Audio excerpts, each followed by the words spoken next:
Namaste, Shalabais. So before diving into today's topic, I invite you to take a few deep breaths and feel your belly, feel your whole body.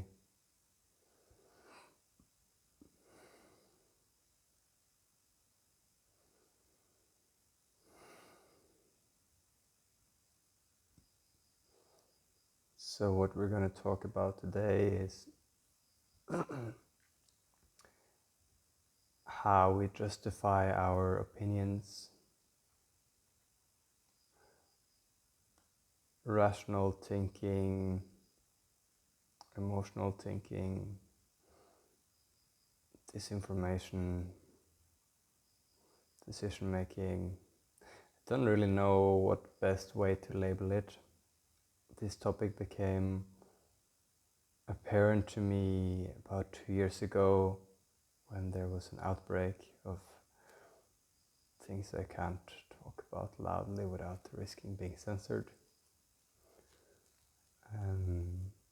where it became quite apparent to me that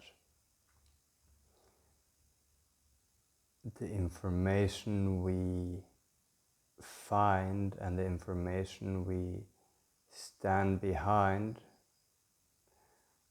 aren't so much dependent on the actual information, but more our emotional state and our emotional reaction. So what I saw was that my reaction, I would say, as someone who's done so much inner work and so much contemplation around existence and death, and seen other cultures where death is looked upon in a different way than we are in the West, and not feared in the same way as the Western world do.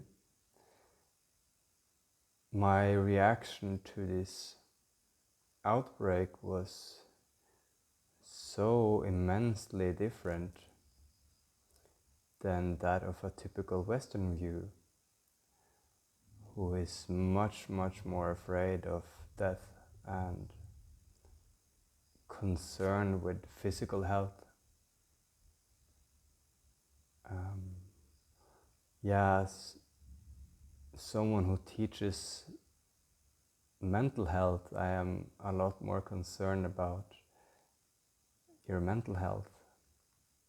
And also saying that, having had my fair share of chronic pains and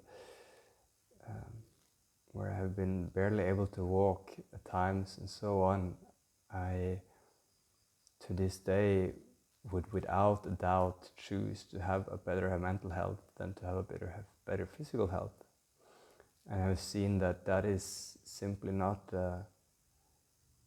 necessarily the primary choice of everyone in the Western world, where physical health seems to be prioritized. So I saw that my reasoning and my thinking was so fundamentally different, and the information I would find and the information I would stand behind was different than those around me.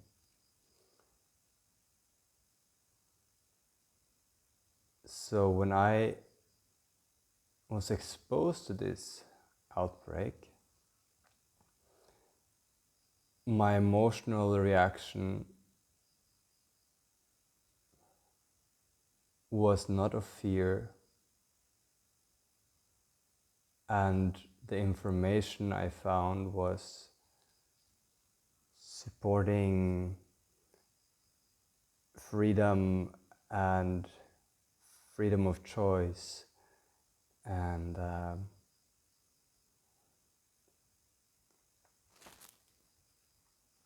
and healing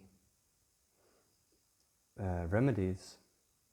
While I saw one of my close friends at the time who was in a risk group, who has a complete different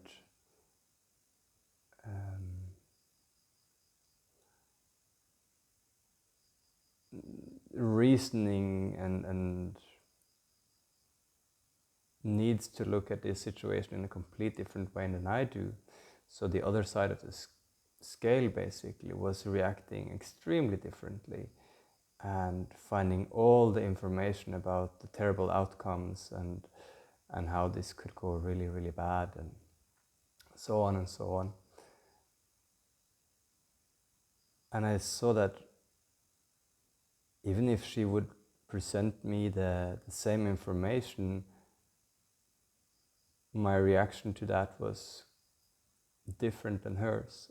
So that is the background of today's topic that I've been brewing in me, I guess, for a while and recently has surfaced again, where I want to talk about how we support our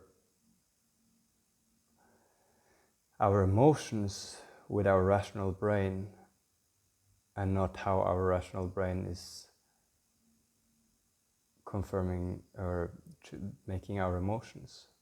So this we can even see on a psychological level. We would probably call it confirmation bias. On a brain structure level, we would see this as where we talk about having three brains, more and more advancedly developed: the reptilian brain, emotional brain, and cognitive brain, where what we will see is that we are actually beings where the reptilian brain has the primary function to keep you alive, to keep you breathing, so on and so on. Someone will, I'm sure, correct me on all of these things or add to them. And then you have the emotional brain, which is then one layer above, which will create your emotional reactions to them. And then you have your cognitive brain, so this is reasoning and thinking. And what happens is that we primarily, if we have an emotional reaction, second layer of the brain, we will find a cognitive answer or confirmation of our feelings. So if we go to bring this into meditation, what happens, as I've been talking about why different ways and reasons we meditate, one is to become more subtle, and when we become more subtle, we can also see how the body is creating reactions based on other reactions. So I really love this in the Vipassana style of meditation. I think it's a great practice to see this, because you sit down and you see, there's a thought, there's a feeling, there's a sensation, there's an emotion, there's another thought.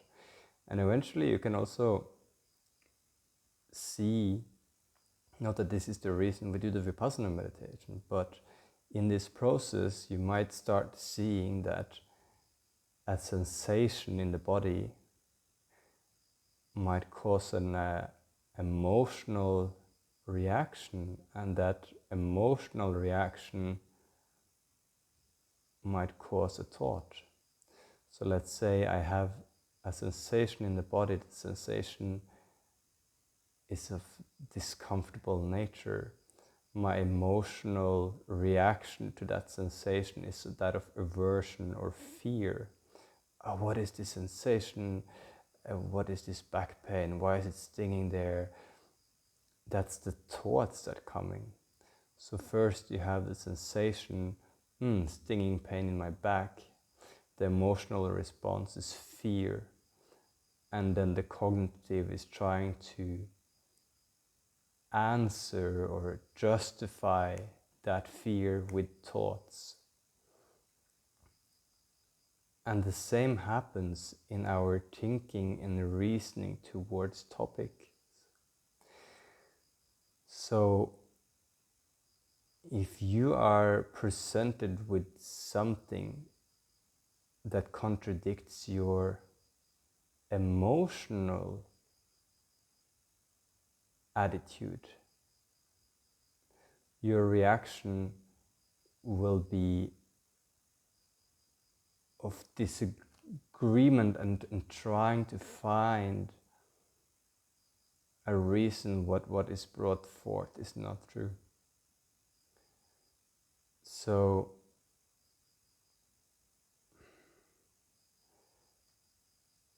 let's take a conspiracy theory. And when we do this, look at your emotional reaction and look at your mental reaction and see if you can notice in what order they come. Probably, as we've been talking about in the free will topics, is that we get the question, do you want coffee or tea? And then we think we choose, but what happens is the mind goes coffee, tea, I want coffee. And then there's another thought coming after saying, I choose coffee. And then we think we made a choice because the thought, I choose coffee, comes afterwards and is the doership thought. But what has actually happened is there has been a reaction chain happening. And if we get subtle enough, we can start seeing this reaction chain. So let's go to the conspiracy theory again and see if you can see this on a subtle level, and notice your emotional reactions. 9/11 was an inside job. It's a known conspiracy, or a truth maybe. What emotional reaction does that cause? If that were to be true, how would that make you feel? If you believe that isn't true, and you were to be presented, and that if that was to be true, but you don't believe it's true, that would be such a fundamental change in your reality and view of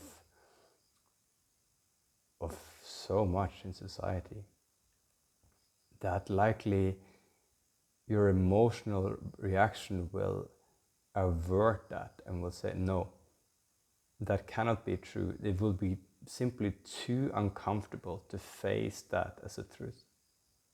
So therefore your mind will say, no, but it wasn't an inside job because there was a 1,000-page report on how it collapsed naturally. Or no, because someone would have spoken out.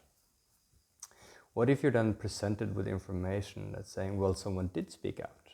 Would you like to see the interview?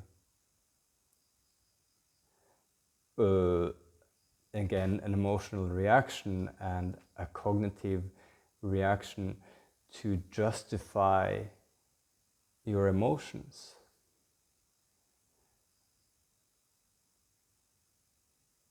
If this is too difficult or too triggering of a topic, let's try a simpler one. Let's say, let's look at chocolate. I like chocolate, so I would like to keep eating chocolate. I am presented with information that says chocolate is healthy for you, and I'm presented with information or science that says chocolate is unhealthy for you. Which one of these are right and which ones of these are wrong?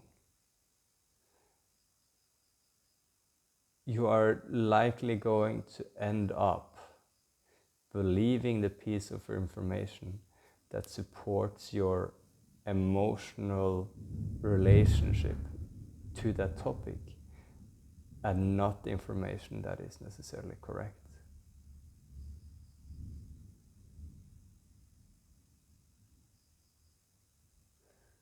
So bringing this back once again to a meditation practice and how you might look at this, getting subtle, more and more subtle. And I think the Vipassana style of meditation, I have a video on it, there's plenty on YouTube, where you really get to see the responses, how your brain is a chain reaction of responses. It can be a very good meditation practice to look at your own biases and how you're doing a confirmation bias, finding the information that supports your existing view and discarding information that might be uncomfortable for you or might not agree with your view. And then taking this, if you have this realization of how you are really biased in your view on information, that can give you a lot of freedom towards yourself in accepting your in letting go of your attachment to correct and understanding that, oh, my opinion is just one opinion, and whether or not it's correct is often involves a lot of, my opinion involves a lot of defenses, a lot of emotional reactions, more than being the intellectually correct answer. And looking out towards other, you might find compassion and saying that, oh, this person has landed on a conclusion that is different than mine. It's likely because they have a different psychological and emotional response to it, and therefore needing to and will support that with different information than what I'm finding, and maybe even looking at the same information with complete different set of eyes. And this is why I think it's very important that when we try to talk about different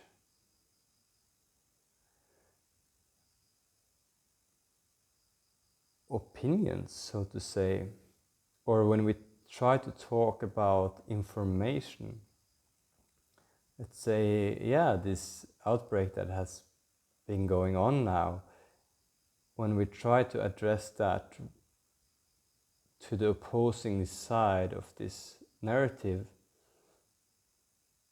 we need to understand that we are not having or shouldn't be having a conversation with the information.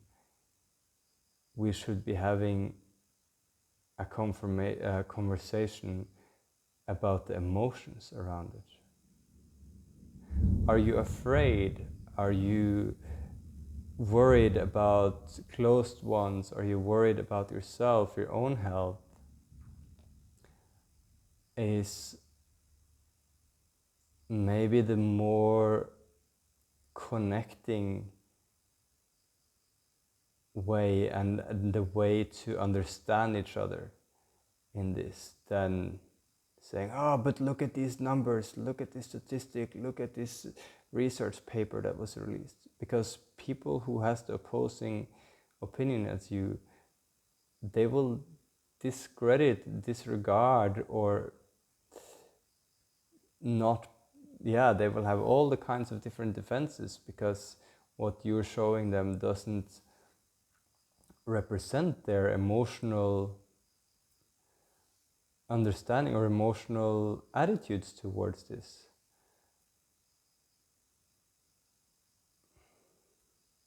And maybe they also now, one side or both sides have invested so much energy and ego and face value in one side of the story that they simply cannot change anymore. So I think this aspect is extremely difficult for us when we go into conversations about these topics, that we actually need to talk about the underlying emotional reactions to these topics rather than the actual information. And that took me 20 minutes to bring forth that conclusion that I probably should have started with. But I hope you can take that with you if you made it all the way to the end. Namaste, Ashalabais. Have a good one.